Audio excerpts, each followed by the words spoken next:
Hey there, Drowsy Historian here. Tonight, you're a female Pharaoh, not because the gods chose you, but because no one else stepped forward. The throne is stone, the crown is heavy, and your name, though once carved into obelisks and tombs, is already beginning to fade beneath the sand. You rule not with glory, but with silence. You are obeyed, not celebrated, worshipped, but never truly seen.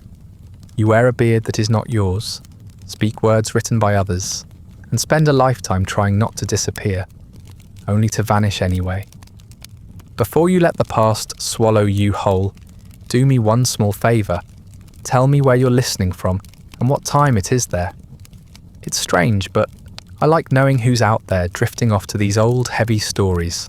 If you want early access to more of these slow descents into forgotten lives, ad-free audio of the episodes, or just want to support the show, you'll find the Patreon link in the description.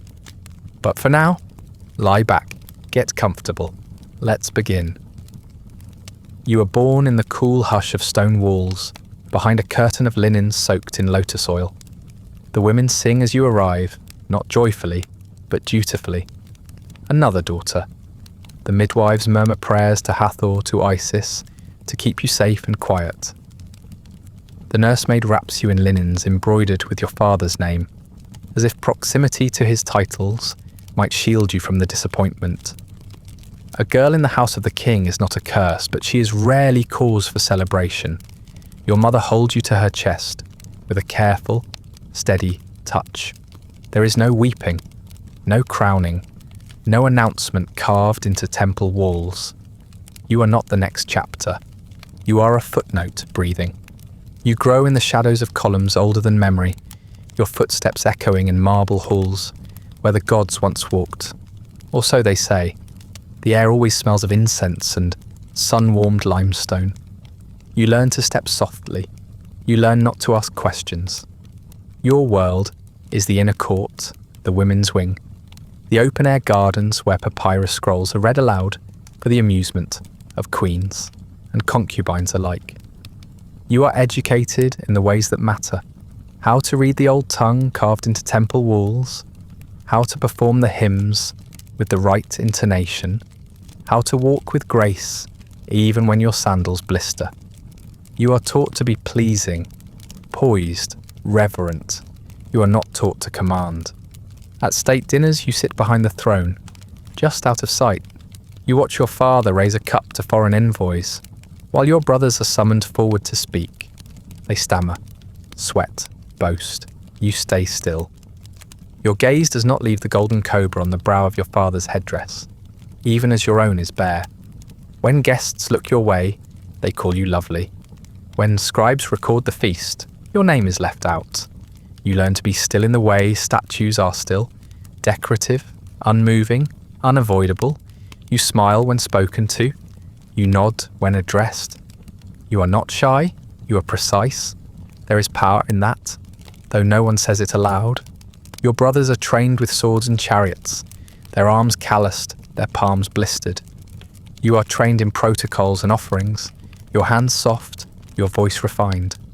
They are taught to lead armies, you are taught to manage households, but the palace is full of ghosts, brothers who fall to fevers, cousins swallowed by crocodiles, or court intrigue. The line of kings narrows with every season, and you begin to notice that your father's gaze lingers longer on you, though he never says why. The priests do not speak your name in public, but sometimes when you walk past them, they lower their eyes instead of raising them.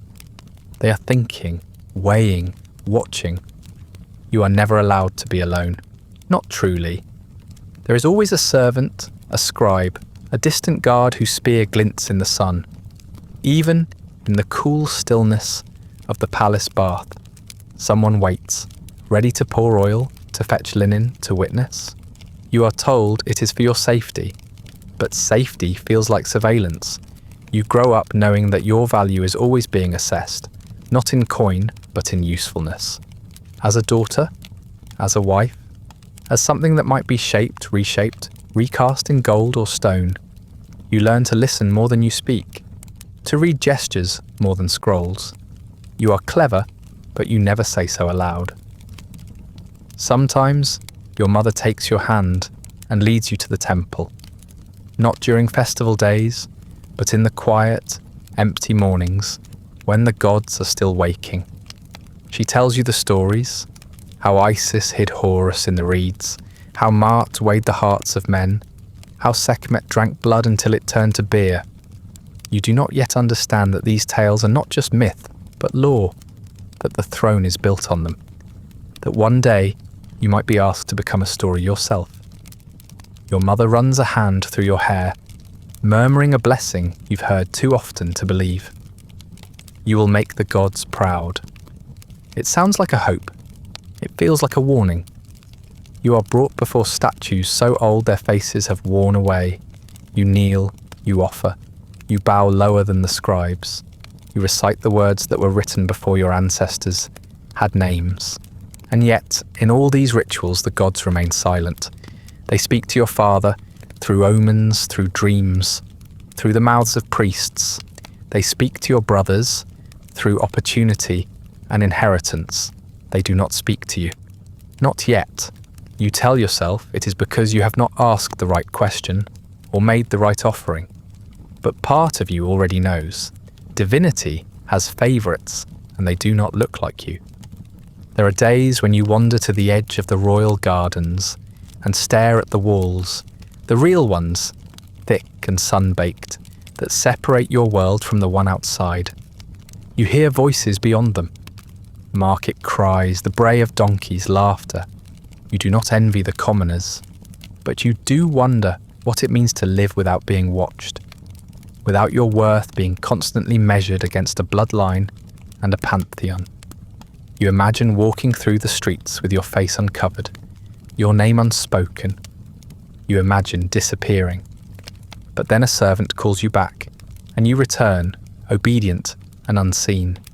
Your earliest memories are of bowing, not in prayer, but in practice, to gods, to men, to tradition. You bowed to your father, to his ministers, to statues carved by hands dead for 1,000 years. You learned early that reverence was not weakness but armour. But never once did you see someone bow to you. Not then. Not yet. And so you learned to wait, quietly, carefully, like a seed pressed deep into the earth, storing what little warmth you are allowed. Girlhood in the palace is not a transformation, it is a narrowing. You do not become more powerful, only more visible, more watched, more spoken of. Your body grows into its adult shape slowly, carefully, as if even your limbs understand the danger of drawing too much attention too soon. You are measured for new garments that bind your figure with silk and expectation. Your voice deepens slightly. Your steps grow quieter. The men around you stop offering you honeyed figs and begin offering you glances instead. Quick, assessing ones, the kind that weigh value rather than worth. You are still a child in your mind, but no one seems interested in that detail anymore.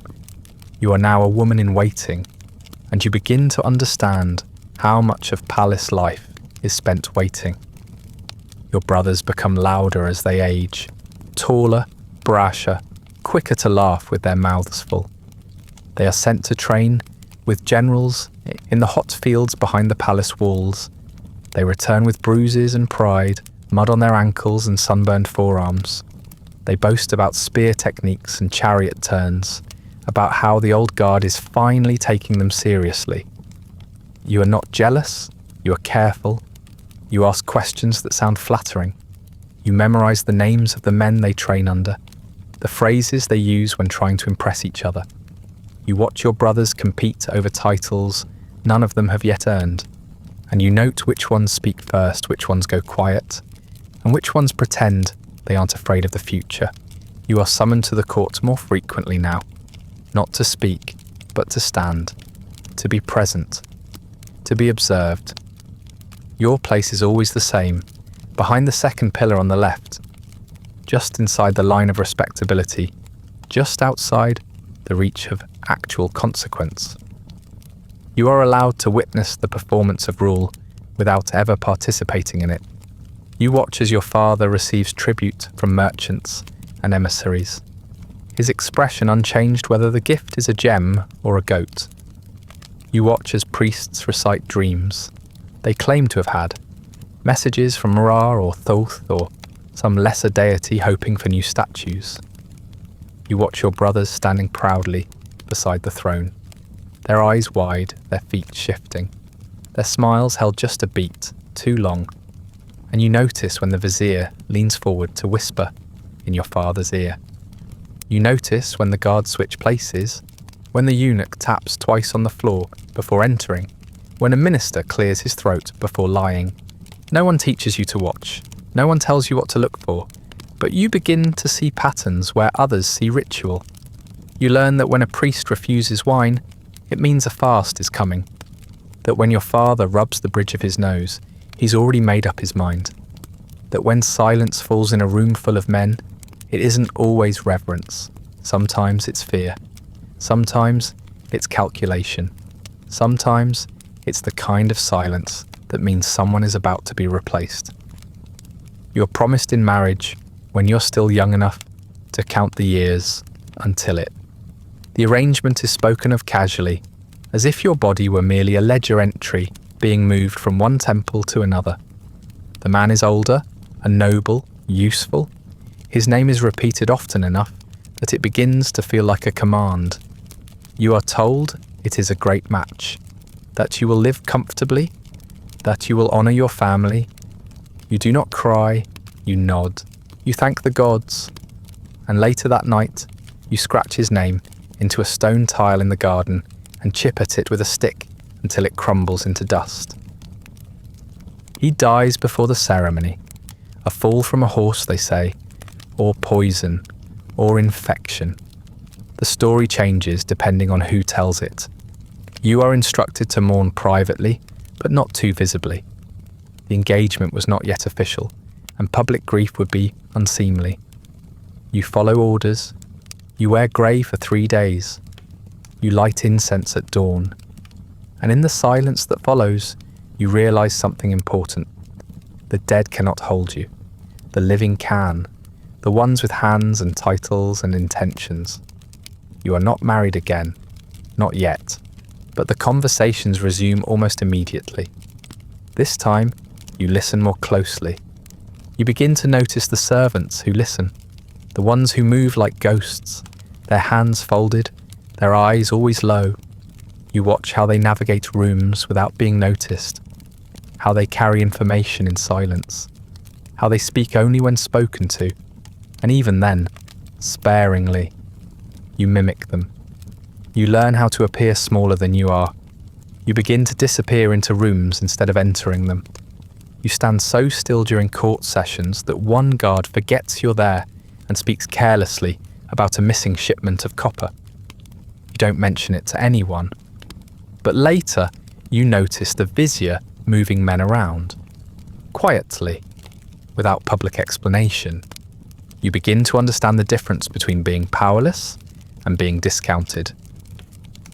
Power is noisy. It makes proclamations, wears gold, stands on balconies. But being underestimated, that's something else entirely. That's something useful.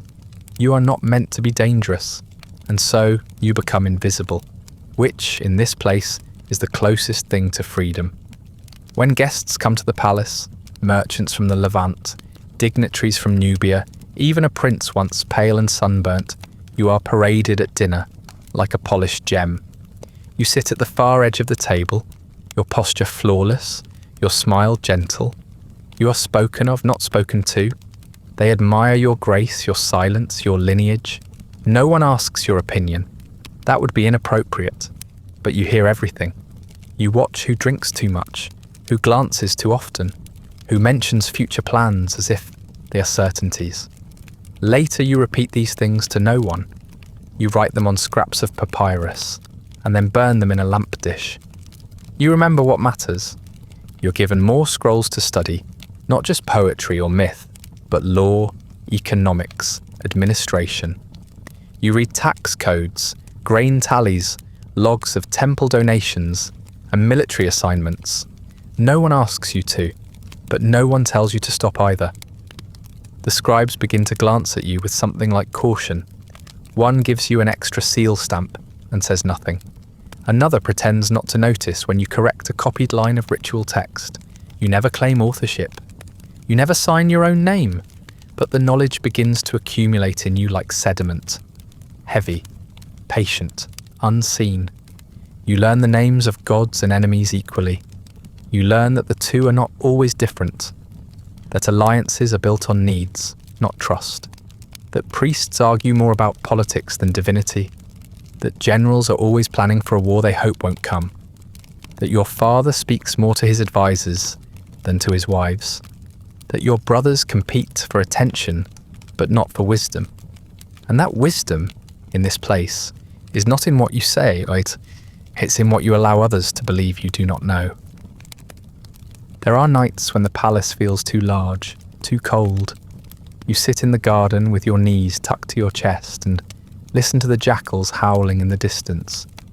You wonder if the gods ever feel lonely in their temples, if statues can feel the weight of silence pressing on their shoulders, if divinity is just another kind of isolation. You do not pray, you do not ask questions, but you begin to understand that being set apart, even by blood, by duty, does not protect you from being alone. Your mother becomes more of a shadow. She fades into the rooms you once shared, her attention elsewhere, her affection diluted by obligation. She still brushes your hair, still speaks in soft tones, but her words are filled with warning now. "Be careful who sees you listening," she says once without looking up. "They'll mistake it for ambition." You say nothing, but you file it away like the rest. You're allowed in court, but not of it. You are the watcher in a world of actors. And yet, slowly, you begin to see the shape of things beneath the performance. The alliances that hold because of fear, not respect. The smiles that crack when the audience turns away. You learn that power is not loud. Power is not always obvious. Power listens. Power remembers. Power, you realize, does not need to speak. Because when it does, it's already lost the advantage. And so you keep listening. Time passes, as it always does in palaces, not in hours or seasons, but in the slow accumulation of silence. You are older now. Not old, but hardened. Your hair is dressed more simply. The sleeves of your robes have narrowed.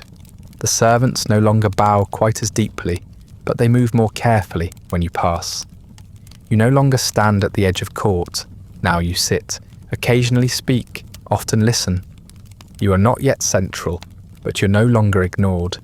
You're allowed to be consulted, and that is always the first step toward being blamed.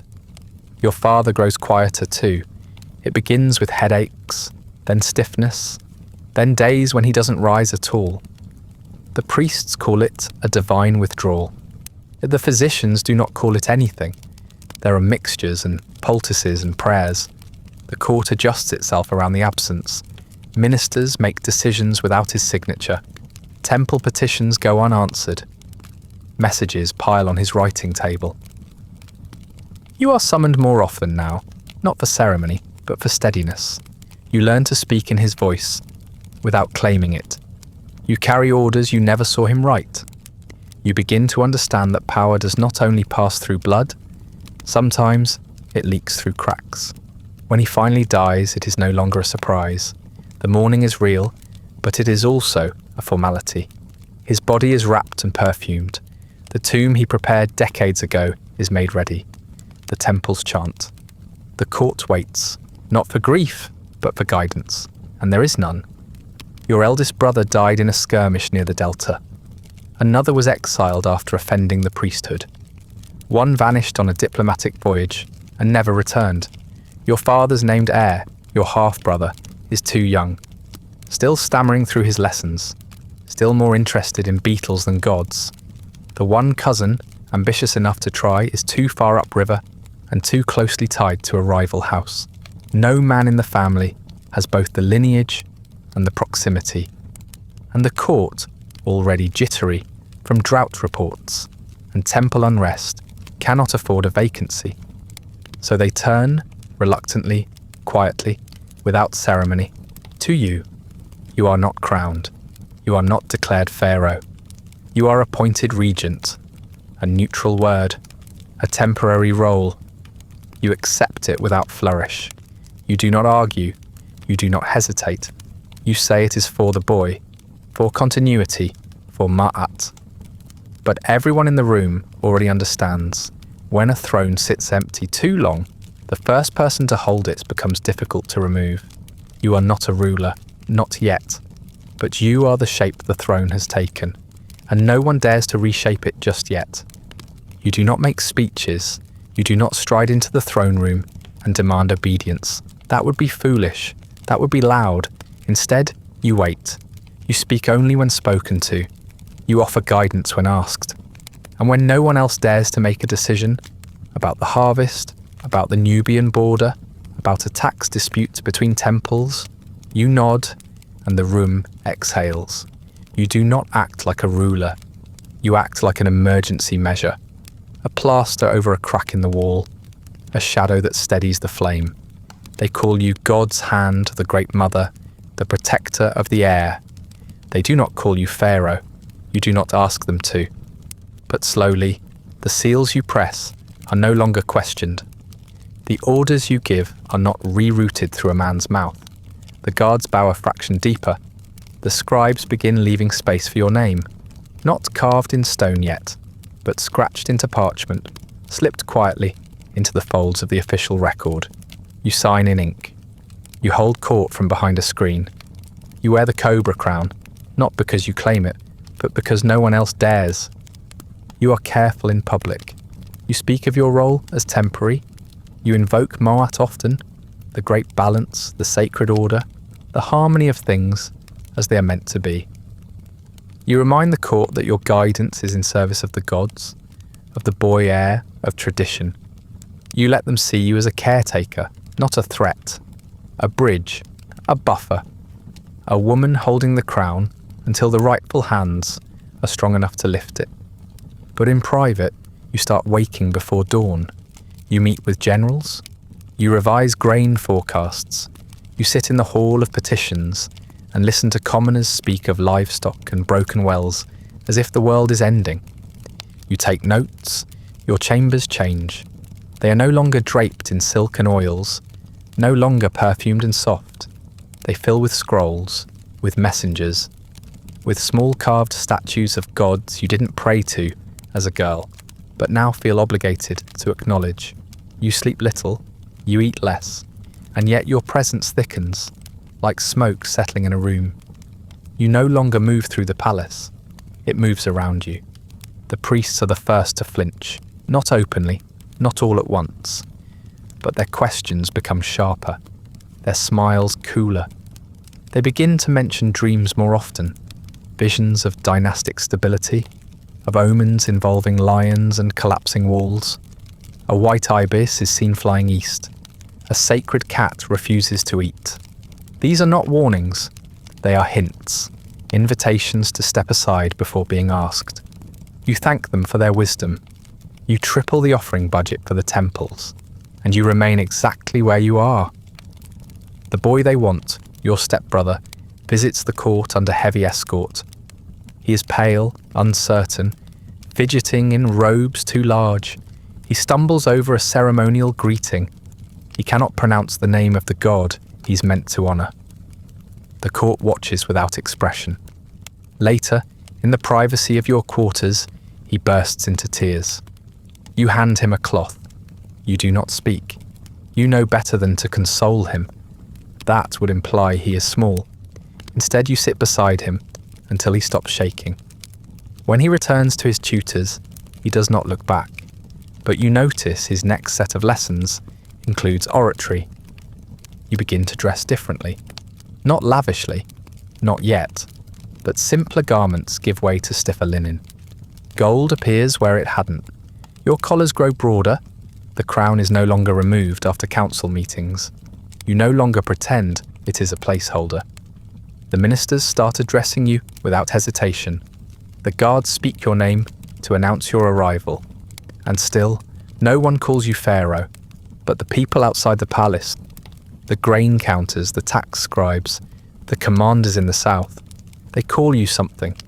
You don't ask what. You only note that they stop asking who is in charge.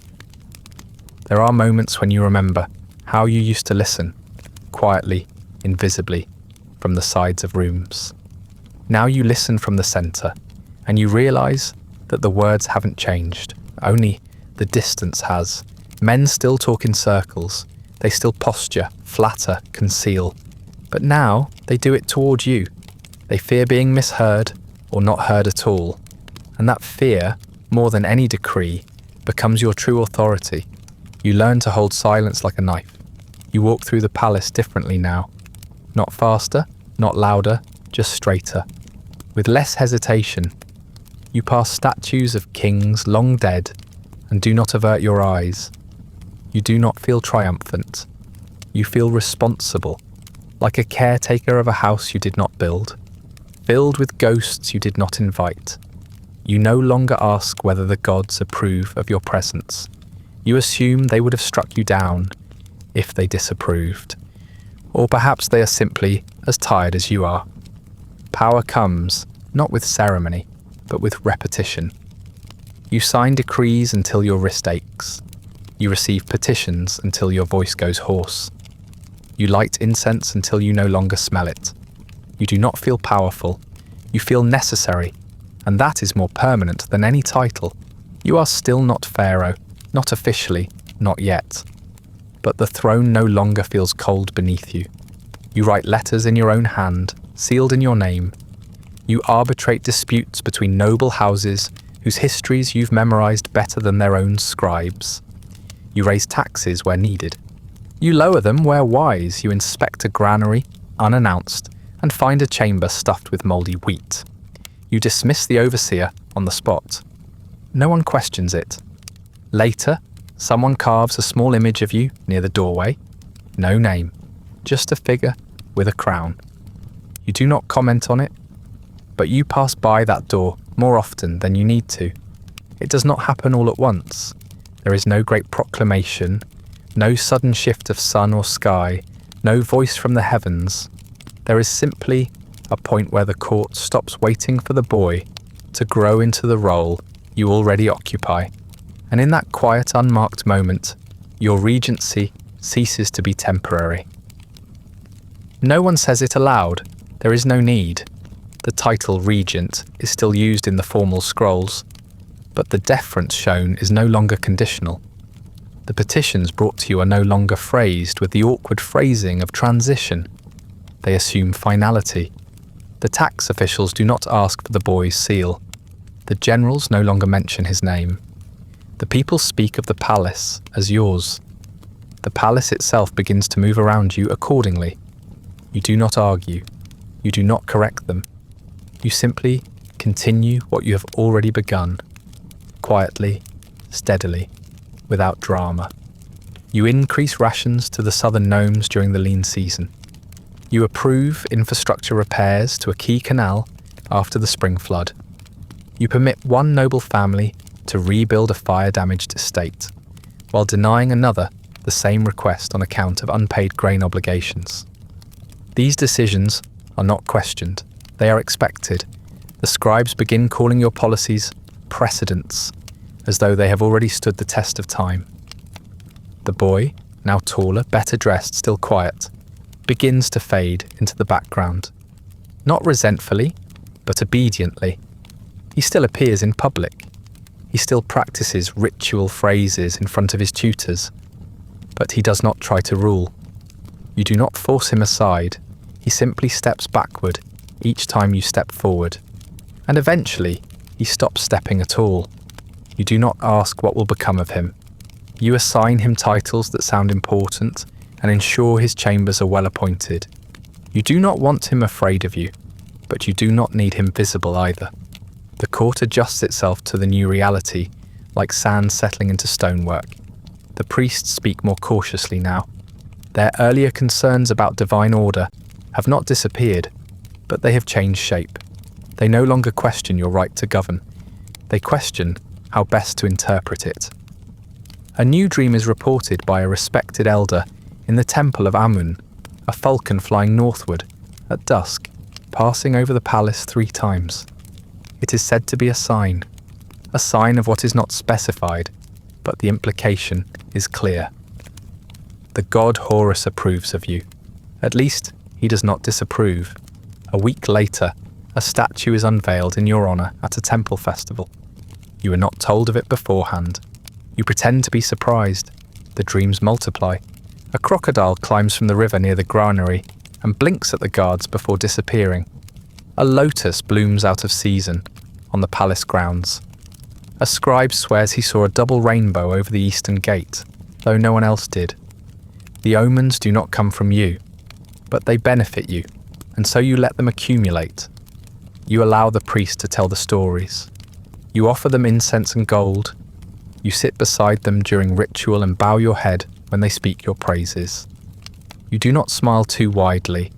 That would be unbecoming of someone chosen by the divine. You begin to appear more often in public, not as regent, not even as woman, but as a presence, something larger. You are dressed in ceremonial white, the colour of ritual purity. You wear the headdress of kingship, the false beard affixed beneath your chin, the pleated kilt of male rulers. Your garments are stiff with starch and heavy with gold. Your walk is measured, deliberate. You do not wave, you do not gesture. You simply exist, elevated, untouchable. And the people kneel. There are whispers, of course. There always are. Some say, the gods chose you. Others say, you chose yourself, and convince the gods after the fact.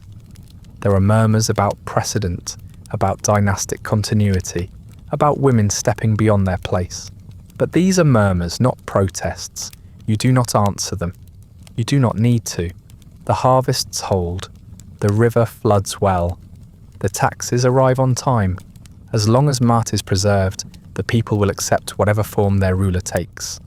Your statues begin to change. The early ones are cautious, soft-jawed, modest, almost androgynous. But slowly, they grow broader in the shoulders, firmer in the stance. The carvers give you the posture of a king.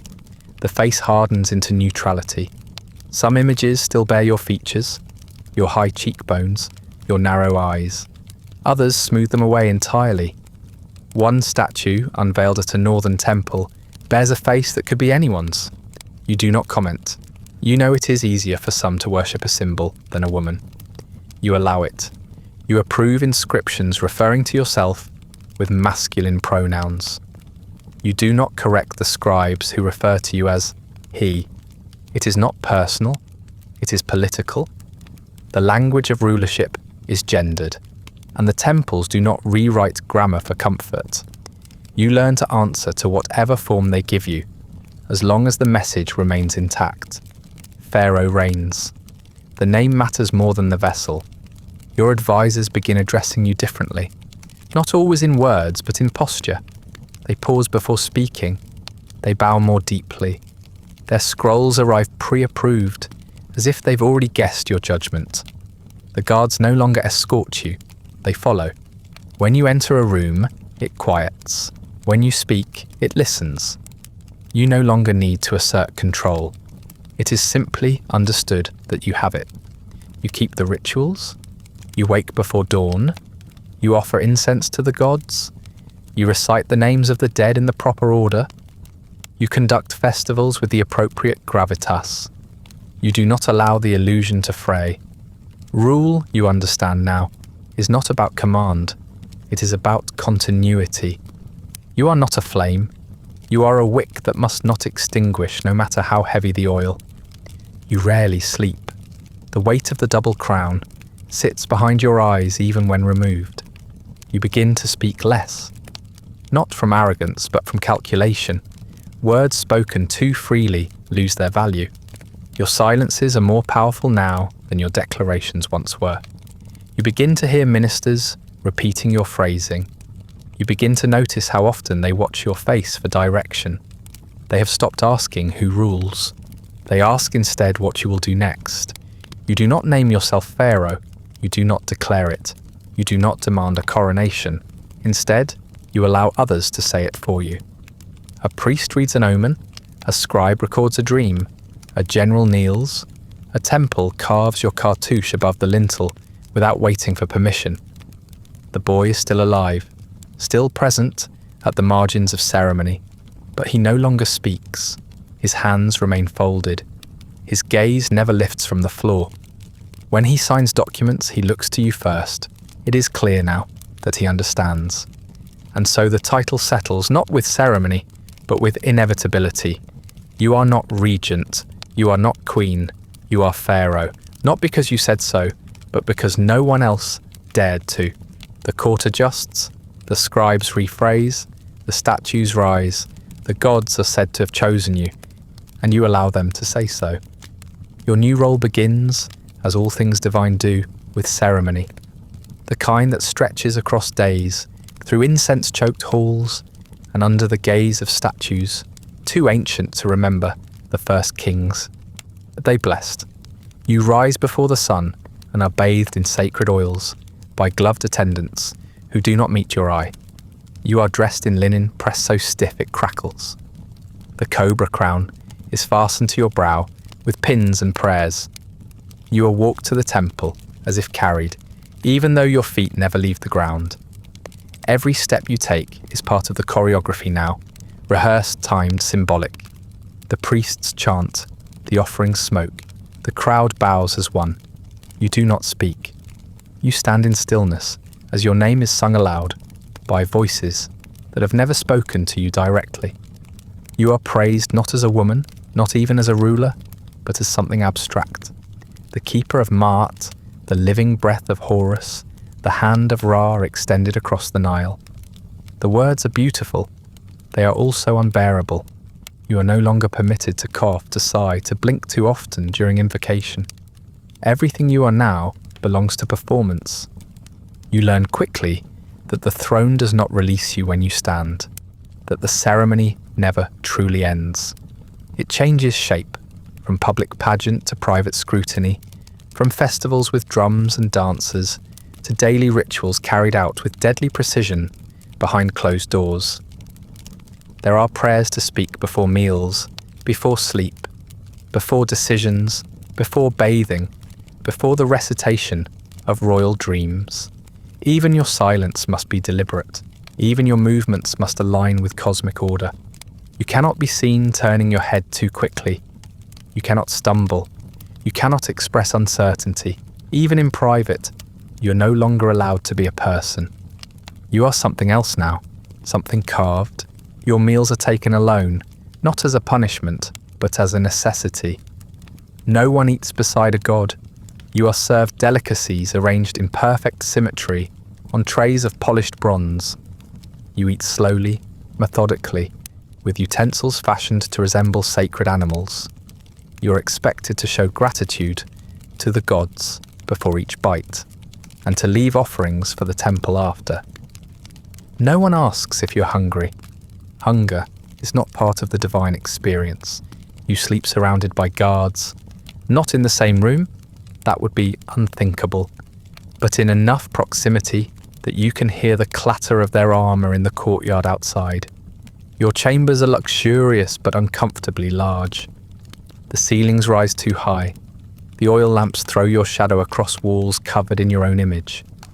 At night, you lie still on linens embroidered with your cartouche and stare at your own reflection, painted in gold leaf, above the bed. You are always visible. Even when alone, you are watched. You bleed in silence.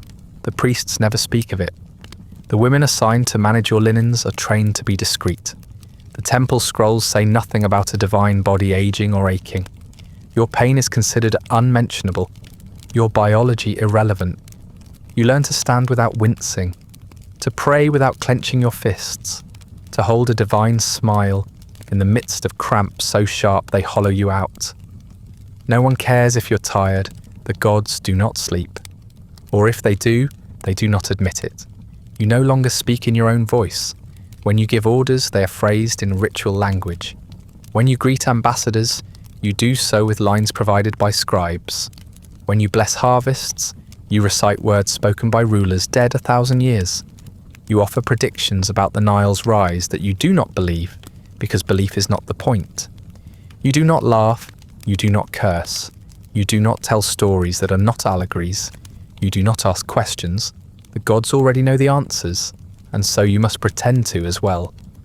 Your name is spoken with reverence now, inscribed beside Horus, carved into lintels, sung in temple chants. But you hear it less than ever. No one says it casually. No one says it with affection.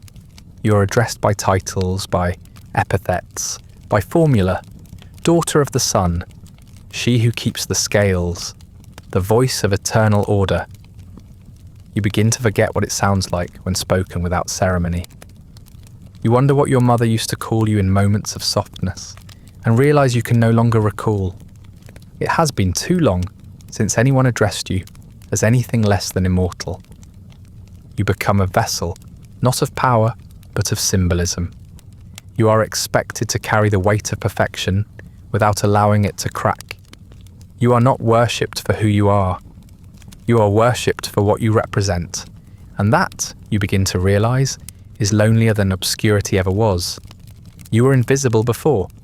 Now, you are hyper-visible, sculpted into stone, painted on walls, cited in every decree. But none of it reflects you. None of it feels inhabited. You are surrounded by likenesses of yourself, and none of them know your voice.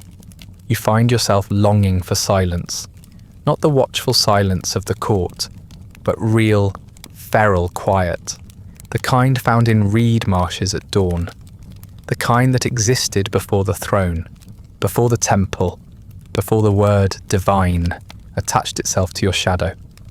You remember sitting by pools as a girl, dipping your feet in cool water, letting dragonflies land on your wrists.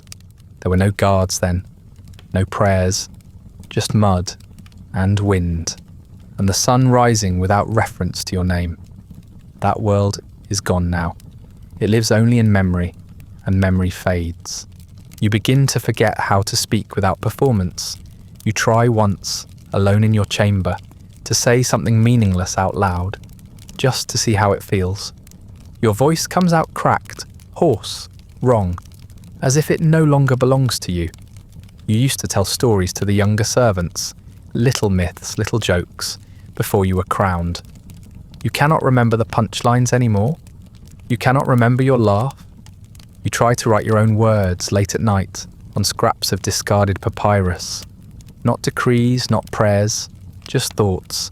But the pen hovers, unused. What would you say if no one were listening? You are no longer sure. You have spent so long being watched that even your private thoughts have learned to pose. Each morning begins with anointment. Each evening ends with chanting. Your breath is measured. Your posture is law. You sit, you stand, you process. You are not asked how you feel. You are expected to be unchanging. And when you stumble, once, briefly, during a long ceremony, under the midday sun, the priests do not rush to help you.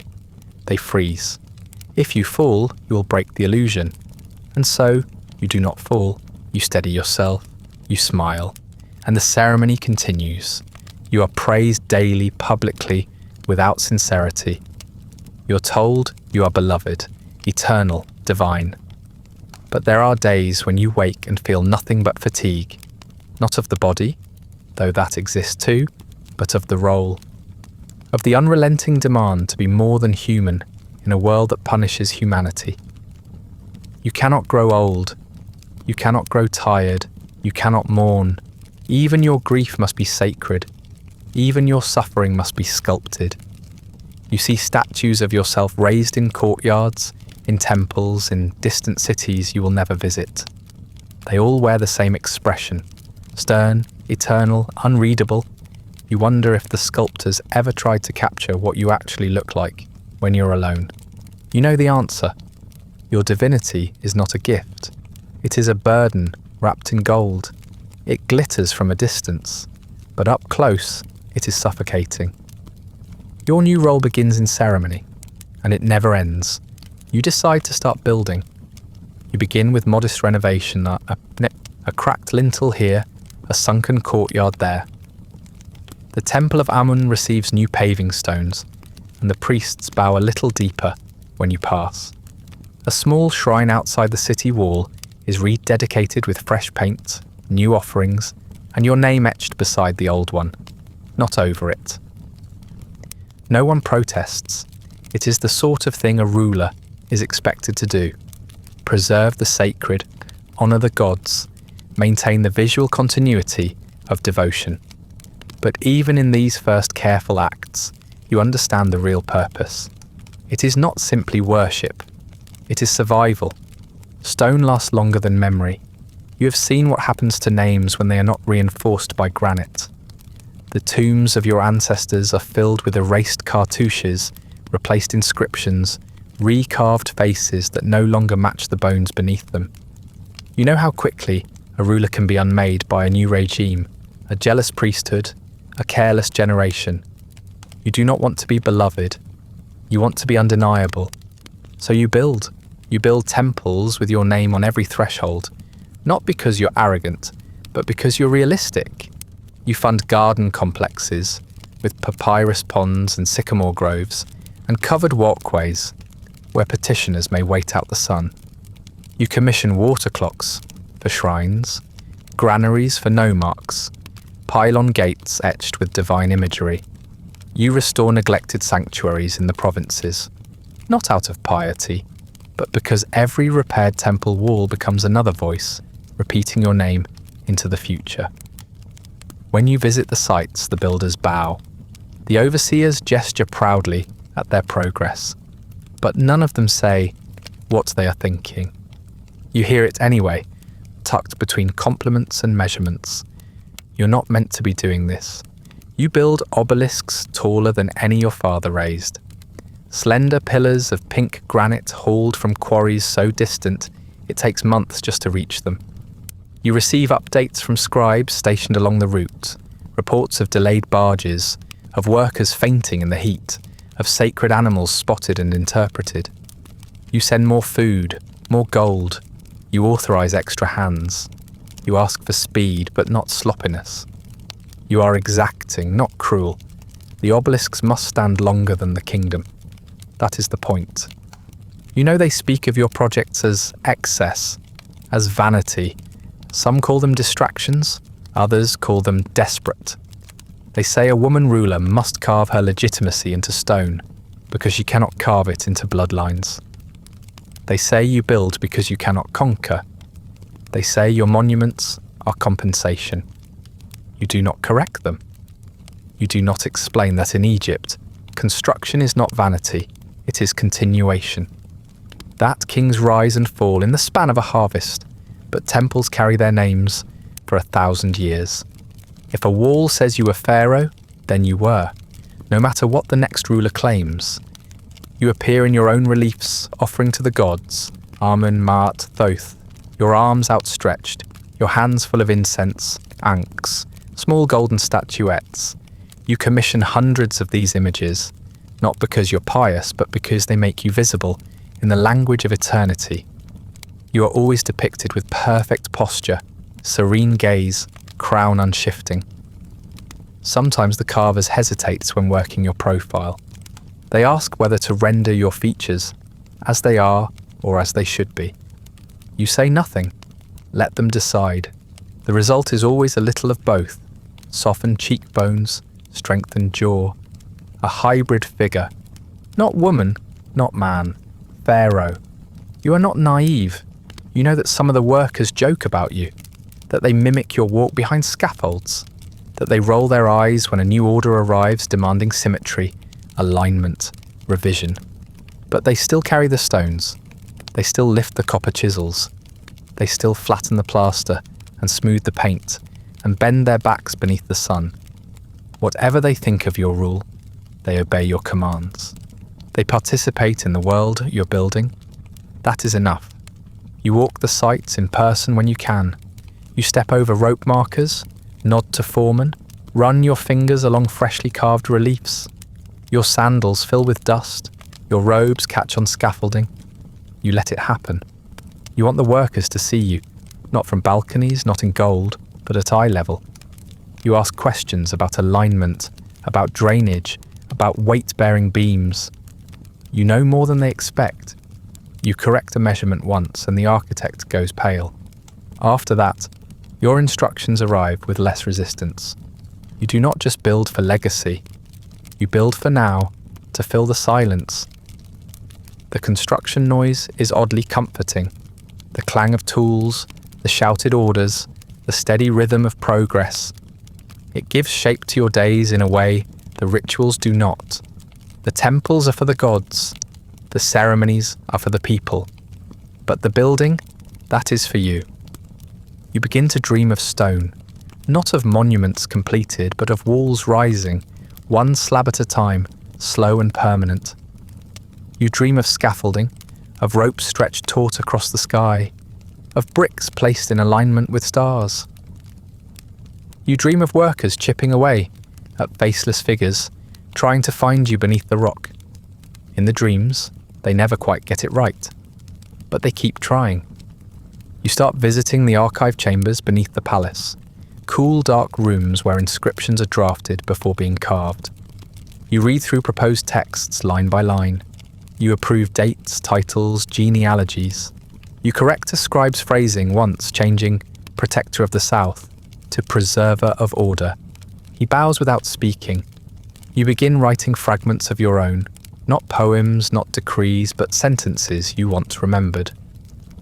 She ruled when the river was kind. She fed the granaries before the famine came. She held the silence between dynasties. You do not sign them. You leave them on the desk and walk away. The treasury protests, gently. Construction is expensive. You increase mining operations. You commission more expeditions to Punt.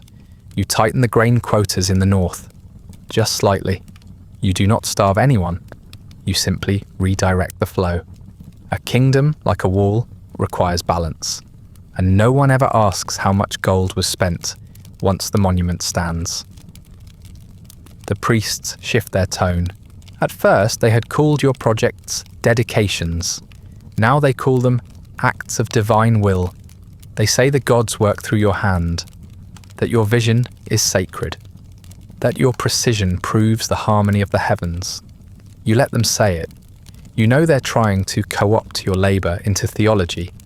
But if divine will means your obelisks rise, your temples endure, your name survives, then let it be divine.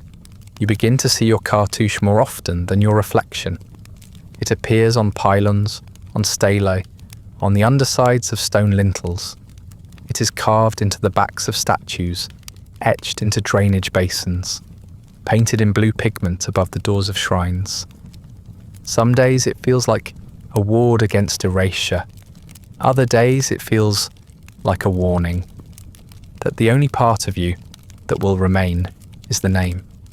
Not the voice, not the breath, just the seal. You walk past a wall still being carved and hear a mason mutter that you've asked for too much detail in the hieroglyphs.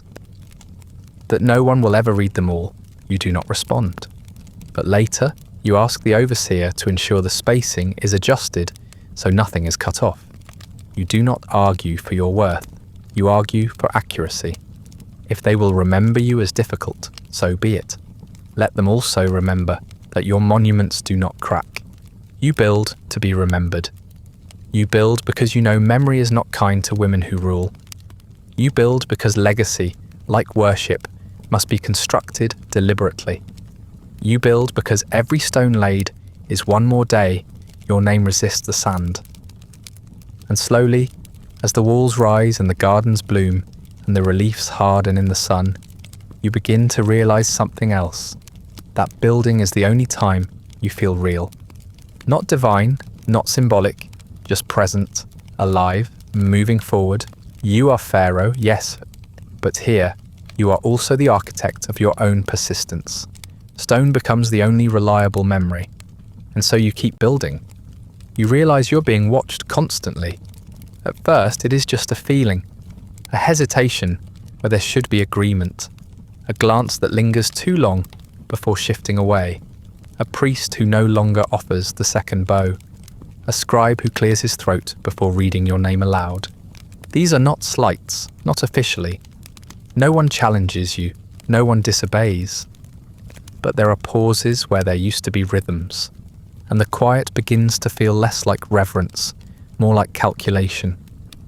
You begin to notice which priests speak in proverbs instead of answers, which ones pray louder when you're near, as if to remind themselves where their loyalty should lie. You notice which scribes hesitate before transcribing your titles, and which ones quietly simplify them. You start receiving reports of delays in construction, not for lack of materials or labour, but because the temple overseer has decided the alignment of the reliefs needs to be reviewed again. You approve the delays, you do not voice suspicion, but you send your own inspector the next day. Some statues arrive unfinished, not all, just a few, a headdress left unpainted, a cartouche carved too shallow to endure erosion. One arrives with a chipped eye, an accident, they say, but the chip looks too precise, too intentional. You do not demand an inquiry, you simply return the statue. You fund its replacement from your personal treasury and have it installed in the courtyard outside your audience hall, where it will be seen every morning by the ministers who forget to bow. The replacement is flawless. It is not damaged. You stop attending certain festivals, not because you're ill, not because you're tired, but because you have learned that absence creates less opportunity for resistance than presence. When you are in the room, people arrange themselves in reaction to you. When you are outside of it, they must guess what you would say. That guessing keeps them careful. You learn to weaponize withdrawal. You smile more often now because it makes people nervous.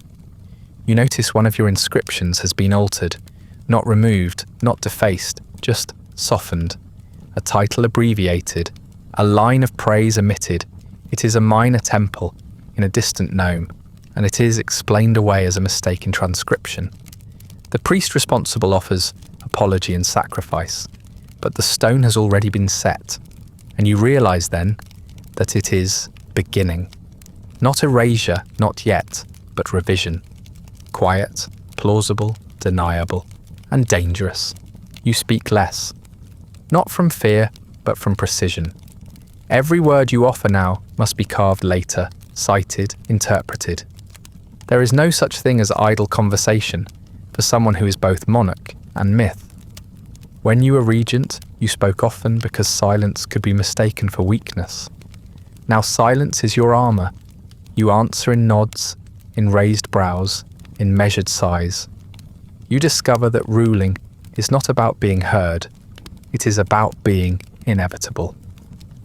The temples begin to rearrange their iconography, not drastically, just slightly. A shift in position here, a change in emphasis there. One of your statues, newly erected in a sacred courtyard, is flanked by two lesser gods rather than equals. In another temple, your offering scene is placed in the second register, not the first. Technically, it is still a place of honour, but the implication is clear. You are being gently nudged downward in the hierarchy, not by decree, but by placement. You order nothing changed, you make no public complaint. Instead, you commission a new temple on your own land, one where your image is the centerpiece, one where the order is not up for debate. You begin writing your own praises, not because you're vain, but because you're realistic. You compose hymns in your own voice and have them performed by singers, trained to carry your cadence. You draft inscriptions that speak of your rule not as anomaly, but as fulfillment, of prophecy, of divine balance, of necessary correction. You know it is bold, you know it will be mocked in private, but it will be written. And if it is written, it can be remembered. Even by those who never wanted you to be remembered at all. You leave scrolls in the archive bearing alternate versions of events, not lies, just emphasis. You describe treaties you secured as acts of divine foresight.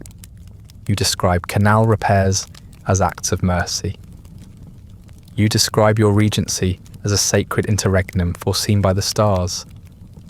You write that the gods themselves whispered your name to the dying Pharaoh.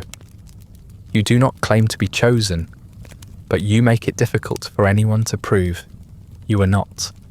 The boy, the one you were meant to guide, eventually step aside for, lives quietly in the outer palace now. He is healthy, educated, cautious. He signs documents prepared by your ministers. He appears during harvest celebrations, dressed in ceremonial linen, waving wooden scepters with both hands. But he never speaks without a script. You keep him comfortable. You ensure he is seen, but not heard. You ensure that when the time comes, he will not be able to say you silenced him, only that he never raised his voice. One morning, a minor court official fails to include your name in a list of formal dedications. It is presented to the temple as part of a routine festival inventory. You are listed in the body of the text, but not in the closing blessing. When questioned, the scribe insists it was a simple oversight. He is transferred, not punished. You do not demand penance. You do not even mention it aloud. But you spend the evening walking alone through the halls of the archive, running your fingers over older scrolls, older names. You find one, a queen from the Second Intermediate period, whose name has been re-inked by a later hand. Not removed, not fully, just faded, then rewritten badly, as if the memory itself resisted repair. You stare at the clumsy characters for a long time. You speak with your sculptors directly now. You choose the poses, you dictate the titles, you insist on duplicate pieces whenever possible, one for the temple, one for storage. You fund limestone copies of key inscriptions, buried in hidden chambers with notes to future restorers. You do not trust legacy to the goodwill of priests. You trust it to redundancy. If they try to erase you, you want them to do it more than once. The air in the palace changes. It is not hostility. It is not fear. It is anticipation. The court is waiting for something, a death, a shift, a moment when a replacement might be plausible. You are still obeyed, still praised, still adorned in gold and flanked by guards. But the compliments now carry a new edge, one sharpened by the possibility of what comes after you. You sense it in the phrasing of petitions, in the way certain ministers discuss the future without specifying who will lead it. You visit your tomb in progress more often, not out of morbidity, out of necessity. You speak to the builders about depth, about stone quality, about protective inscriptions. You request that certain passages be copied twice, once near the sarcophagus, once in a sealed alcove. You are meticulous. You are not trying to control death. You are trying to outwit oblivion. There is a difference. At night, you dream of blank walls, of statues with smooth faces, of your name spoken by someone else, wearing your crown. You wake with your fists clenched, the linen twisted, the oil lamps guttering low. You light incense and sit in silence until the dreams recede. Then you write your name again, carefully, in the margins of a scroll no one else will read. You do not fear assassination, you fear revision. The slow kind, the kind that happens over decades until a once king becomes a footnote. You fear that your face will survive, but not your story. That your titles will remain, but not your decisions. That your memory will become symbolic, not personal. You rule while female, which means you rule while temporary. And you know from the way they speak, the way they pause, the way they keep their chisels ready, that one day, maybe not soon, but inevitably, they will try to erase you. You learn to live beneath scrutiny, to measure every breath against the possibility of being forgotten or rewritten. The threat is no longer exile or rebellion, but quiet replacement, a chisel drawn through your name, a new face painted where yours once was. And so you fortify yourself the only way you can, with presence, with symbols, with form. If they will not accept your right to rule as a woman, then you will appear to them as a man, not because it is true, but because it is legible. If they will not see you as Pharaoh, they will at least see a shape they recognize. You dress accordingly. You become what they will not question. You wear the beard, the crown, the kilt, each piece affixed to you by practiced hands, each gesture of adornment performed with ritual seriousness, as if it were the act of shaping a god rather than clothing a ruler. The beard is false, of course, woven from gold and goat hair, tied beneath your chin with cords that press behind your ears and leave red marks by evening. The crown is weighted, ceremonial, curved just slightly too narrow for your skull. You endure it. You smile beneath it. You pretend not to notice when it tilts ever so slightly forward after long hours in the heat. The kilt is stiff with starch and symbolism, its pleats arranged by women who do not speak unless spoken to. They know not to meet your eyes once the transformation begins. When you appear in court, no one says your name. They speak your titles. Strong in Mahat, son of Ra, he who brings balance to the two lands. No one corrects the pronouns. They are not mistaken. They are repeating what has been written, what must be said, what has always been said. The grammar of rule was never designed to accommodate someone like you.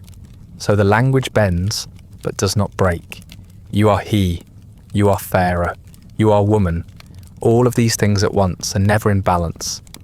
Your sculptors are careful, precise, cautious in the way their chisels pause near your cheekbones. They have learned not to ask questions. They render you as they must, square-jawed, broad-shouldered, powerful. Some of them give you a flat chest, others hint at your curves but obscure them beneath the layers of cloth and ornamentation. Your arms are always strong, your gaze always steady.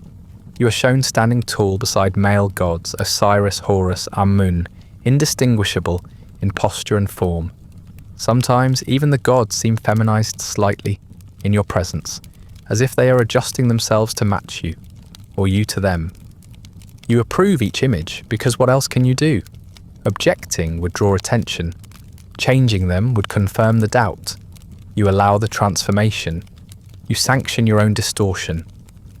Over time, you begin to recognize the face on the walls less and less. It becomes a mask of leadership, worn until it hardens into permanence. The likeness that will outlive you is already being separated from the body that wears it.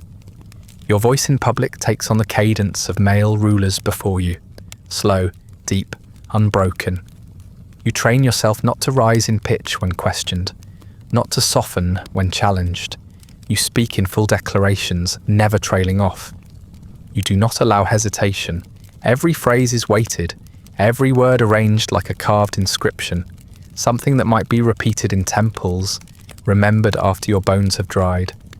It is not natural, but it is effective. You speak like the king they need. You speak like the man they expect. You begin to forget the sound of your own unguarded speech. Your advisors have never heard you laugh. The court has never seen your shoulders slump. You cannot cross your legs, tilt your head, rest your weight to one side. These are gestures not meant for rulers. Your posture, like your tone, must be neutral. Not feminine, not even masculine, just untouchable. You exist in the middle of expectations you did not choose, held aloft by the architecture of performance. You know what they say in private, that you're pretending, that you are overreaching, that you are borrowing clothes that were never cut for you, that the gods have tolerated your rule, not endorsed it, that your appearance in male form is a blasphemy against divine order. You do not answer these whispers. You do not need to. Your temples still receive offerings. Your fields still yield harvest. The people still bow.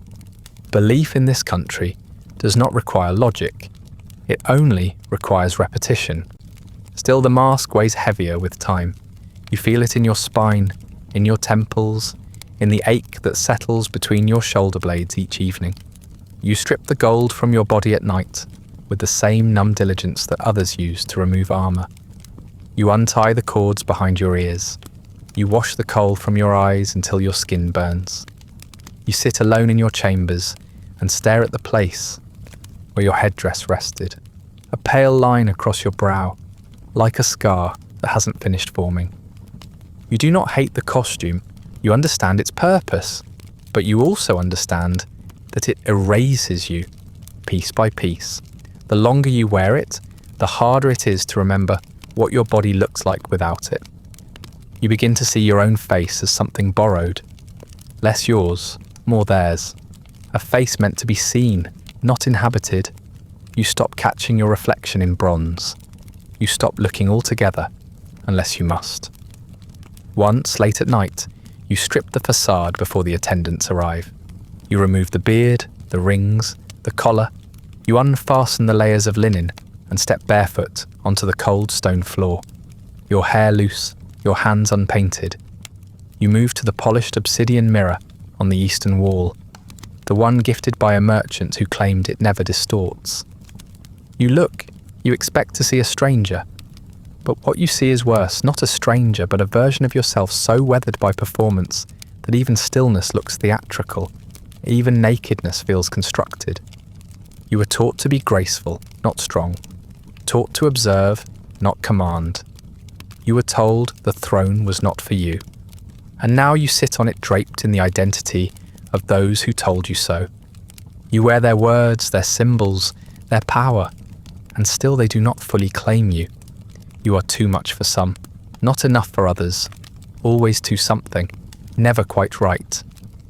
You try once to walk through your private gardens without the trappings of your title. No beard, no crown. Just you, a woman, barefoot, in the morning light. A guard sees you and drops to his knees, unsure whether he has witnessed blasphemy or grace. You say nothing. You walk past him, but that evening he is transferred without explanation. The palace adjusts around your moment of softness, like a body flinching from pain. The scribes continue recording your titles in masculine form. You do not change them.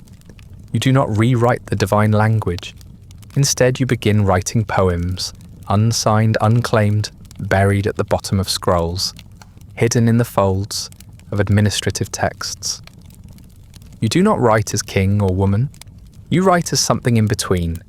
You write as yourself. You describe the silence of stone corridors at night, the feel of sand beneath your tongue during festival procession, the ache of garments too heavy for summer heat. You describe the sound your voice makes when you speak alone in the bath chamber, just to remember what it sounds like. None of these poems are ever read aloud. You dream sometimes of walking through the temples as yourself, not in disguise, not in performance, but as the person underneath. You dream of hearing your name spoken in affection, not obligation. You dream of sitting beneath a fig tree, not to offer tribute, but just to sit. No scribe to record it, no statue to commemorate it. Just a moment of presence, a breath unmeasured. But dreams are not edicts, they do not last. In public you are the king, the son of gods, the unshakable foundation of Egypt's divine order, and the country endures under your reign. The fields yield, the priests chant, the statues rise. You have become everything the crown demands, and still you remain what the crown denies. You dress as a king, you are carved as a man, you rule as a god, but your reflection betrays you. You decide it's time to build your tomb for the afterlife.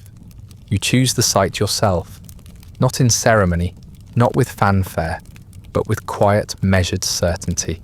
The valley is dry and hidden, tucked behind cliffs that cast long shadows at dusk.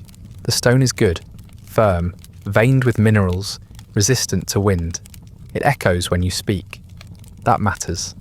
A tomb should answer. The overseer of construction brings you surveys. You nod and mark a spot near a ridge that catches the morning sun. The symbolism is clear, and more importantly, correct. Life begins with the dawn. Death should begin the same way. You begin the design before you are old, before there are signs that you're dying. You do not wait for illness. That would be foolish. That would be too late. Eternity requires preparation, and more than that, it requires authorship. You do not want your successors, whoever they are, whatever they think of you, to choose the shape of your afterlife. that power belongs to you. You take it. You select the spells yourself. Not all of them. Some are required by tradition, dictated by temple law older than your throne. But you choose the additional ones, the protective verses, the hidden names, the ones carved low on the wall where only the most careful reader will find them. You request a second copy of the Book of the Dead to be placed beneath the floor of the burial chamber. Not for redundancy, but as insurance. Spells wear out when no one speaks them. You do not intend to be silenced. You commission your sarcophagus from a workshop near the quarries at Aswan. Black granite, harder than most carvers prefer, but impossible to erase. You specify that your name should be carved not just on the surface, but inside the lid, on the interior walls, even beneath the base. You instruct the artisans to engrave your titles in full, and when they protest the length, you offer to pay double. You make them promise it will take 6 men to lift it. You want it to be too heavy to discard, too permanent to remove without cracking it open. You dictate the art, not all at once, that would draw suspicion, but in a steady stream of scrolls and verbal instructions. You choose which scenes to emphasize: offerings, peace, restoration. Not war, not conquest. You're not trying to look powerful. You're trying to look necessary. You commission scenes that show you tending the fields, feeding the poor, guiding the priests. These are the deeds that will make you worth remembering, even to those who never wanted you on the throne. The mortuary temple begins to rise along the path leading to your tomb. You oversee the layout, not as Pharaoh, but as architect. You adjust the angle of the pillars. You request more shade in the upper court, knowing that mourners grow impatient beneath the sun. You decide which gods to flatter in the inscriptions. Amun, of course, and Ma'at, but also lesser ones, Neith, Seshat, Tefnut, the ones whose cults might fall in and out of favour more quietly. You want your devotion to be broad, in case the future changes its mind. You do not include statues of your family. You do not trust that they will be there. Instead, you commission images of yourself in multiple roles: ruler, priestess, builder, mother. You do not flinch at the contradiction. You know how quickly one version of a ruler can eclipse the rest. You refuse to be a single story. You want the next generation, or the one after that, to be confused by your complexity. Confused enough not to destroy it. You keep scrolls of your funerary plans locked in a chest beside your bed. You review them once a month. You update them when needed. You add small notes in the margins, a phrase to adjust, a symbol to move, a material to reconsider. You ask your chief steward to read them aloud once, to ensure the grammar is smooth. He does so without comment. You can tell he finds the exercise unsettling. He assumes it means you're preparing for death. He does not understand. You're preparing for survival. You begin to write your name more frequently, not out of vanity, but as rehearsal. You carve it into wax tablets, etch it into pottery shards, scrawl it into the edges of administrative notes that have nothing to do with the legacy. You want the motion to become muscle memory, something your hand does even without thought. You do not want your name to be forgotten, even by you, especially by you. You specify which titles should be used in the tomb's main chamber, not the ones most repeated by your scribes. Those were for the court. These are the ones you choose for yourself. Daughter of the horizon, she who endures, bearer of sacred weight. You omit the title, Son of Ra. You allow it on the outer inscriptions, where tradition demands it, but not here. Not in the place where the truth must be carried intact. The tomb expands slowly, and you fund it personally. You do not ask for temple contributions.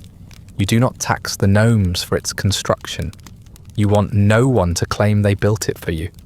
You want no one to justify its defacement in the future by saying it was a gift they were free to revoke. It is yours, paid for, designed, directed, etched with your own hand. No one else. You walk the site every few months. You check the progress. You run your fingers along the stone to ensure it has not flaked. You speak with the workers, not formally, not as Pharaoh, but as someone who understands the weight of limestone, the fragility of red pigment. Some of them do not realize who you are until a foreman whispers it. You prefer it that way. You want their craft, not their obedience. Your advisors begin to ask if you are unwell. You are not. You eat sparingly. You sleep little. But you're not ill. You are alert, focused. You are doing what they will not, treating mortality as a certainty rather than a political inconvenience. You do not explain this to them. You thank them for their concern and change the subject. You know how easily care becomes control. One evening, you sit in your private quarters, surrounded by papyri and notes, and realize that you have not thought about the gods in days. Not their judgment, not their promises, not their temples. You have thought only of your own story, not the moral of it, the shape. You wonder if that is what divinity actually is, yea, not righteousness, not purity, but permanence. The ability to endure interpretation. You review your burial instructions for the 5th time that month. You confirm the placement of canopic jars, the protective amulets, the food offerings for the journey. You consider adding a final spell, one that will call your name back into the world if it is ever struck from the walls. You hesitate. You do not want to seem desperate. But then again, desperation is the mother of legacy. You know that your eternity is fragile, that it rests on the whims of politics, the patience of priests, the integrity of sandstone. You have read the names of kings whose tombs were plundered, whose statues were broken, whose faces were erased by successors eager to appear older, taller, more legitimate. You have watched scribes scratch one name over another with such precision that no one now knows which was written first. You try not to wonder who will bury you, whether they will mourn, whether they will read your name aloud, or simply place your body in the stone and leave without speaking, whether the hands that seal the tomb will do so with reverence or haste, whether the torchbearer will linger at the threshold or walk away without looking back. You do not know the answer, so you plan harder. Years pass. The seasons no longer surprise you. The Nile rises and falls. The wind returns from the west at the same time each year, and the sun sets behind the same limestone ridge that has shadowed your tomb's foundation since the first hammer struck stone. You do not mark time in days or festivals anymore. You measure it in faces, faces that change, that soften, or grow harder, or vanish altogether. The court shifts. The priests grow older. Your advisors begin to die, quietly, respectfully, as if they understand that even in death, they must not cause disruption. New names appear in the halls. New voices ask familiar questions.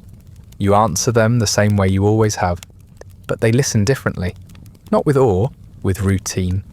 The ones who once looked up to you now look level. Some look slightly down. You do not correct their posture. You do not reassert your titles. You simply observe. The hall feels different, not disloyal, not hostile, just refreshed. Not by you, but despite you. The new faces smile more. They speak quickly.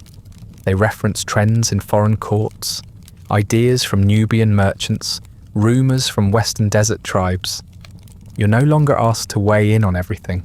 Some decisions are made before you're even informed. You approve them with a nod, though the scripts they bring you lack the deference you once required. They are still polite, but their politeness is administrative, not reverent.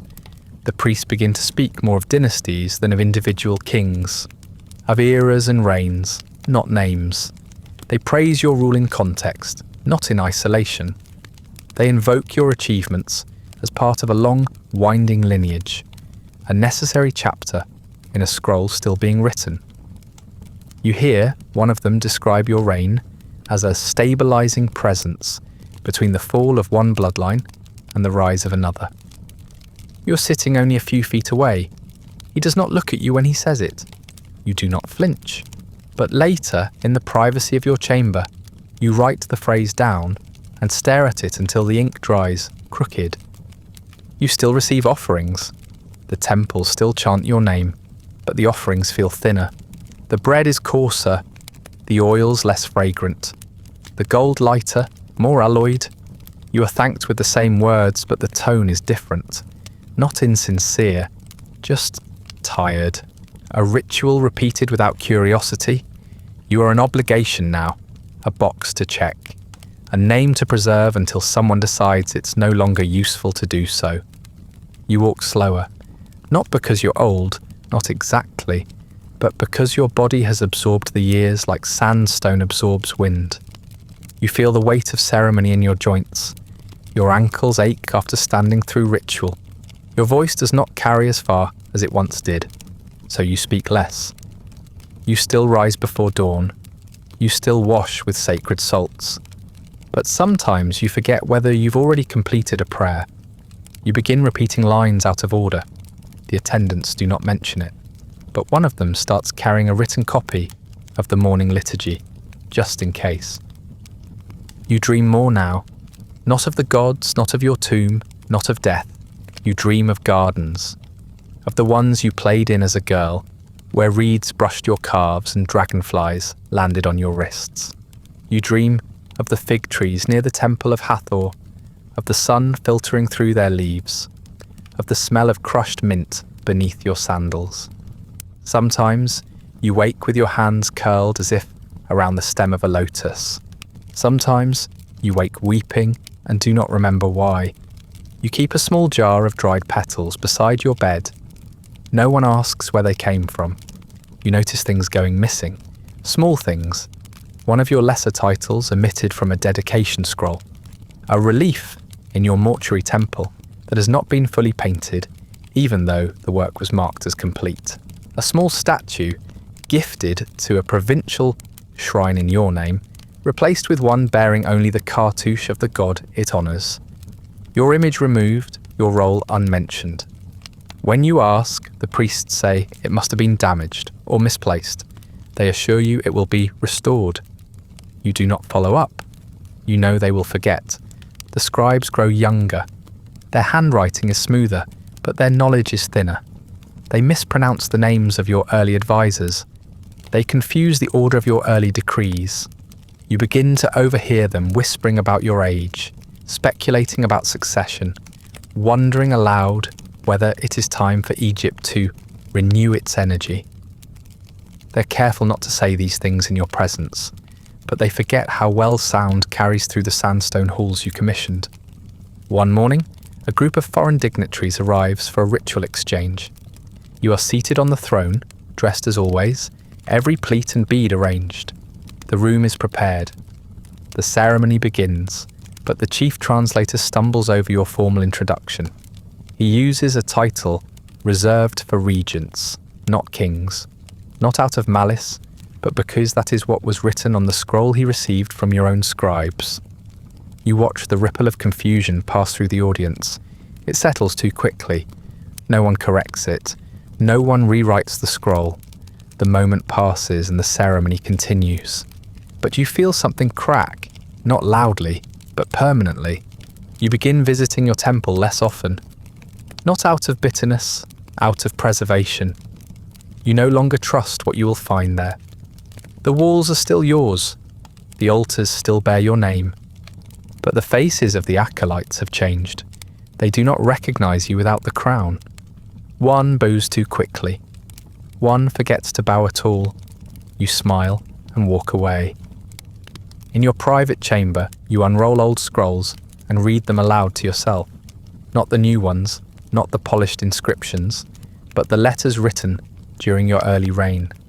Instructions to architects, responses to governors, brief notes to generals who are now long dead. The handwriting is yours, but younger, the tone more certain. You recognize the voice, but it feels like someone you once met, not someone you were. You find a letter written to a scribe who had fallen ill. You had wished him a peaceful recovery. You do not remember his name. You notice the colours fading in your tomb. The red pigment along the entryway has begun to pale. The blues of the ceiling stars are not as deep as they once were. You request a restoration team. They come, they nod, they make notes, but the work does not begin. A priest suggests that perhaps it is better to preserve the aging process as part of the historical truth. You understand the implication. Your truth is no longer the one they are protecting. Your meals become smaller, your curios fewer. You do not eat less because of appetite. You eat less because no one prepares as much. You do not call attention to it. You do not summon cooks or scold stewards. You simply adjust. You find yourself humming while you eat, quietly, tunelessly. No one remarks on it. No one joins in. You pass statues of yourself in corridors and begin to avoid looking at them. Not because they are wrong, but because they are exact. They show you as you were carved to be, powerful, eternal, still. You, as you are now, feel like a reflection cast by flickering torchlight, accurate only for a moment, then gone. You stand at your balcony and watch the city move below. The people do not stop. They do not look up. They do not know you are there. They speak your name less and less in the streets. The temple chants are quieter than they once were. The markets sing of the gods of grain, of silver and cattle, not of you. You sense your story fading already, not from lack of merit, not from scandal, but from time, from the slow attrition of attention, from the quiet way that history forgets what it cannot easily define. And so you stand a little longer each morning. You write your name again in the corner of a new scroll. You touch the carved letters in your tomb when no one is looking. You whisper your own titles before sleep. You have not been undone, not yet, but you have begun to pass beneath the surface. Illness comes quietly, like all your power once did. It arrives not with drama, but with weight, a heaviness in your limbs that doesn't lift after sleep, a tightness in your chest that lingers beyond the cough. You do not announce it. You do not request the physicians. You simply adjust your movements to account for it. You sit more often. You ask attendants to bring things closer. You shorten audiences by a few moments each week. No one questions this at first. The court has already grown accustomed to your stillness. The pain sharpens with time. You feel it behind your ribs, between your shoulder blades, low in your spine. Some mornings it takes longer to rise than it should. Some nights you wake with your hands clenched into the bed linens. Breath shallow, body slick with sweat. You say nothing.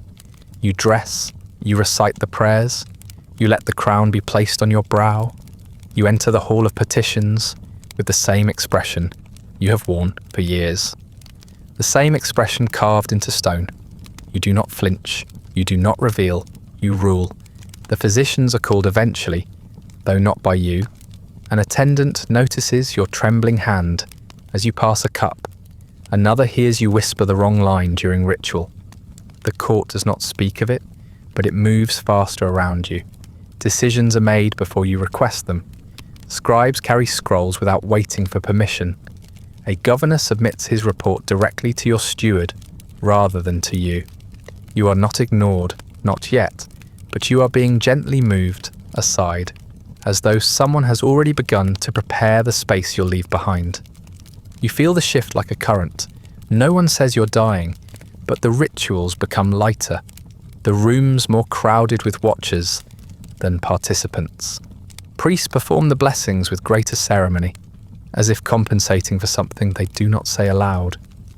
You see your image offered more often in public procession, carried by attendants with painted faces. The statue is bright, new, idealized. Its features are yours only in theory. It walks through the city while you remain in bed, the room dark, the air thick with myrrh and silence. A new ruler is being groomed, not openly, not officially, but you can see it in the pacing of the scribes, in the frequency with which one particular name appears on schedules you no longer approve. A nephew, perhaps, or a cousin from a more politically convenient branch of the family. Not your half-brother that was named heir by your father. He faded from the court years ago, folded quietly into temple life, spoken of only in past tense, too shy, too uncertain, too closely associated with your shadow. No one removed him. They simply stopped preparing him. And now, this new boy who once played in your gardens wears a ceremonial sash. He leads a ritual procession in your absence. It is said he handled himself well. You are not told this directly. You overhear it from behind a column. The praise is warm. The tone is hopeful. You do not resent him, but you make a note to adjust the succession record. Then forget where you left it. Your final weeks are not recorded. No grand announcement is made. No divine sign is reported. You do not summon the court. You do not issue a farewell decree. You have no last vision, no great closing moment. There is only the narrowing of breath, of appetite, of relevance. You begin to disappear long before your heart stops. Some begin speaking of your rule in the past tense, even as your body remains warm. Your hands still capable of signing decrees you are no longer offered. You try to keep up appearances. You allow yourself to be dressed. You sit on the small throne in your chamber, for the few dignitaries still granted audience. You smile. You offer blessings in a voice that barely carries.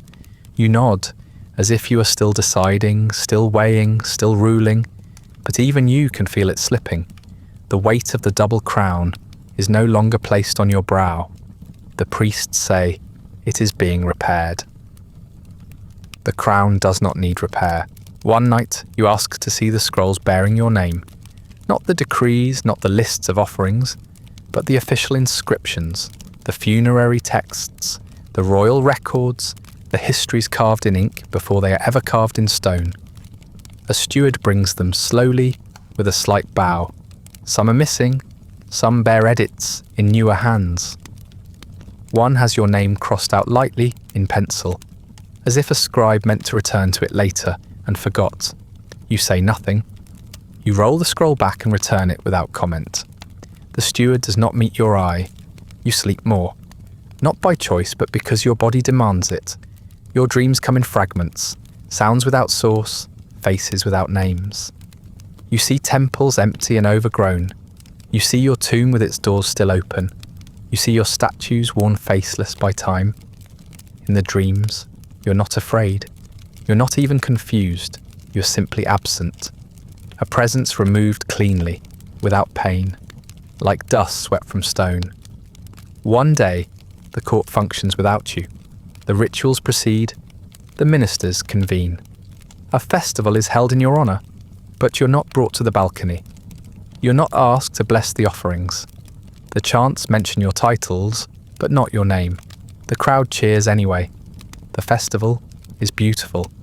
You hear the drums from your chamber and feel no resentment, only distance, as if the life you led is still unfolding, but without its author. And then you're gone. The attendants do not announce it. The physicians do not issue a proclamation. The priests do not declare a divine ascension. You eventually vanish like a shadow at dusk, slowly, completely, without resistance. It does not happen all at once. Erasure is rarely sudden. It begins with a ceremony cancelled, a steward reassigned, a priest promoted who no longer reads your name during offerings. The stories are told differently. The boy you ruled for is now said to have ruled alone. The years stretch strangely. Your regency becomes a footnote. Your pharaohhood, a clerical ambiguity. One scribe adjusts the royal list. Another copies it, omitting your name entirely. The omission becomes fact. Your image, once everywhere, begins to disappear. First, it's a relief in a minor temple, chiseled out neatly, efficiently, as if you had never stood there with the gods. Then a larger statue is brought down, under cover of night, its face shattered and swept from the temple floor. The masons say it was cracked already. The priests say it bore the wrong name. A cartouche is sanded smooth. A record is recopied with gaps. And your temple, the one you built for your eternity, is passed over in ritual procession. The dancers walk past its gates without turning. Your successor does not speak against you. He does not need to. His silence is permission. His scribes write what he permits them to write. Your buildings are attributed to him. Your decrees are reissued with his seal. Your campaigns, your offerings, your restored shrines, all folded into the account of his divine right. Where your face once stood beside the gods, his now replaces it. He is called Restorer of Order, Son of the rightful line, Cleanser of false thrones. You are not called anything at all. The great statues are targeted first. Their scale makes them threatening. Your name is removed from their bases. Your face is chipped and patched. One is recarved to resemble a god, genderless and blank-eyed. Another is toppled entirely and buried beneath a new plaza. The red granite does not break easily. The workers must return with better tools. Even then they do not reach your feet. Those remain beneath the flagstones, worn smooth by centuries of sandals that do not know what lies below. Your name is scratched from scrolls, but not all of them. A junior scribe, uncertain whether to strike your titles or not, simply copies them with hesitation. The ink is thinner. The brush falters. The name is there, but it looks ghostly, faded before its time. One priest, old and nearly blind, continues to speak your titles during a dawn ceremony, not out of loyalty, but out of habit. No one corrects him. No one honours it, either. The room is otherwise silent. A shard of painted pottery turns up in the refuse of a minor temple. It bears your cartouche in careful script, not official, not ceremonial. A practice stroke, perhaps a novice learning to shape divine names. The pot is broken, the colour faded, but the lines are unmistakable. It ends up in a box with other debris, catalogued, forgotten, unearthed generations later by hands that do not know what they found. One tomb tells your story, but not directly. The carving shows a pharaoh offering to our moon, with the standard hieroglyphs for strength, truth, and divine approval. The name beneath the figure is not yours. It is your successor's, but the face is yours. The jaw too narrow, the ears set too low, the chest still subtly curved beneath the kilt. A correction chiselled in too late, or perhaps never finished. Whoever altered the name could not bring themselves to alter the face. Your temple stands, mostly. The weather has softened its edges. Sand has filled the courtyard. The roof has collapsed on the western side. But the inner chamber still holds your likeness, untouched, high above the reach of chisels. The colours have faded, but the pose remains. Arms raised, offering mahat to the gods. Your face, serene, masculine in stylization, but unmistakably yours in proportion. A priest lights incense there once a year, not in your name, but in the name of the temple. The distinction is academic. In the corners of the scribal schools, your story is sometimes told as a curiosity, a queen who ruled, a woman who wore the beard. The younger students laugh, then glance at the senior scribe for approval. The elder says little, but he does not deny your existence. He teaches the students how to write your name, once quickly, before moving on. They practice it on scrap papyrus, never in formal texts. But the muscle memory remains. In some hands, the shape of your name lingers, even after the meaning is gone. Elsewhere, your memory lives in contradiction. Some say you ruled as king and goddess both. Others say you usurped the throne from a child. Some call you a reformer, others a heretic. A few simply call you the woman who ruled. Your name is spoken less than your silhouette is recognized. Your deeds are attributed to others. Your temples are renamed. But in the quiet hours, in the margins of prayer and memory, you are still there. A presence with no title, a figure behind the curtain. Time, too, is not absolute in its destruction. The stone you commissioned remains harder than the tools meant to destroy it. In some places, your name remains too deeply carved to remove, without collapsing the wall. In others, it was simply overlooked. A column inside a colonnade, a foundation block beneath a newer shrine. Your marks remain, hidden not by malice but by dust, darkness, and inattention. Some survive only because no one thought to look, and there are those who do look, quietly, carefully. Generations later, a priest-scholar deciphers a sequence of damaged inscriptions and notes the peculiar titles: His Majesty herself, she who is both sun and shadow. He does not write your name aloud, not in his records, but he circles the glyphs in red and marks the scroll for later. A daughter of a noble house reads a fragment of your temple text and copies it for her own learning. She does not know who you were, but the prayer she copies is yours. You are not gone, not entirely. You are not remembered widely or correctly or often, but you are remembered. Not in the great books of kings, but in the fragments that outlast them.